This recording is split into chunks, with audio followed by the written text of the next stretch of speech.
দেবেন না, আমি সংসার করব, সব দায়িত্ব পালন করব, প্লিজ আমাকে বাবার বাসায় দিয়ে আসবেন না। মোহনা ডুকরে কাঁদছে।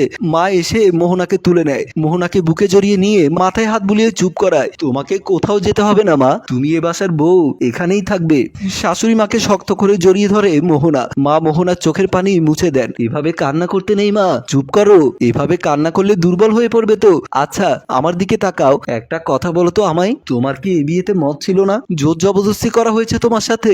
না মা, আসলে আমি এই বিয়েটা করতে ভীষণ ভয় পেয়েছিলাম। কেন মা, কেন ভয় পেয়েছিলে মা? সবটা খুলে বলো আমাদের। সেদিন আমার এঙ্গেজমেন্ট ছিল, আমার ভাইয়া হঠাৎ বরকে বলল আমার বোনকে বাজারে মেয়ে মনে হয়, বিয়ের আগে কেন রুমে নিয়ে যেতে চাইছিস? তোর বোনকে আগে আমার সাথে রুমে পাঠিয়ে দে, লুচ্চা শালা। কথাগুলো বলে বোনের হবু বরকে টানা 3-4টা থাপ্পড় দিয়ে ক্ষান্ত হলো নিশো। আমি একপাশে দাঁড়িয়ে ভয়ে কাঁপছি। আমার বাবা নিজের সম্মানহানি চুপচাপ দেখতে পারলেন না। অনেক কষ্টে একটা বড়লোক পরিবার জোগাড় করেছিলেন আমার